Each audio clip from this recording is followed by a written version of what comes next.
Hi வணக்கம். சென்னையிலேருந்து மோகன் என்கிற பாஜி பேசுகிறேங்க. இன்றைக்கி நான் பேச போகிறது பார்த்தீங்கன்னா சாலை விபத்து. நமக்கு தெரிஞ்சோ தெரியாமலும் பல விபத்துகள் நடக்குது. இன்றைக்கி நான் என் கண்ணுக்கு முன்னாடி தெரிஞ்சது, ஒருத்தர் ராங் ரூட்டில் வந்ததுனால சரியான பாதையில் வந்தவர் என்ன பண்ணினாருன்னா பயந்து பிரேக் அடித்தார். பிரேக் அடிக்கும்போது கீழே விழுந்துட்டார். அவர் விழுந்தது இல்லாமல் அவங்களோட வயசானவங்க யாரையோ பெரியவங்களை கூட்டிகிட்டு போயிருந்தார். அவங்களும் சேர்ந்து விழுந்துட்டாங்க.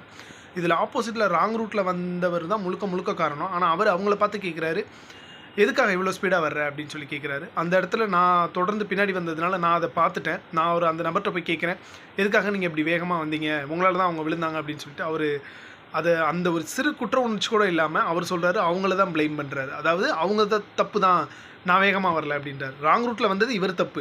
ஸோ இதெல்லாம் பார்க்கும்போது தான் அரசு வந்து பார்த்திங்கன்னா ராங் ரூட்டில் வந்தால் ஹெல்மெட் போடலைன்னா ஃபைன் போடும்போது சரி அப்படின்றது தோன்றுறது. ஸோ தயவு செஞ்சு நீங்கள் பண்ணுற சிறு தவறுகளால் இன்னொருத்தர் பாதிக்கப்படுறாருன்னா அந்த தவறை தயவு செஞ்சு செய்யாதீங்க.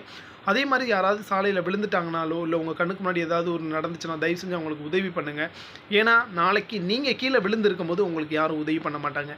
தயவு செஞ்சு நீங்கள் உதவி பண்ணுங்கள். அதை பார்த்து 4 பேர் அவங்க யாருக்காவது உதவி பண்ணுவாங்க. புதியதொரு மாற்றம் செய்வோம். பாரதிஜி.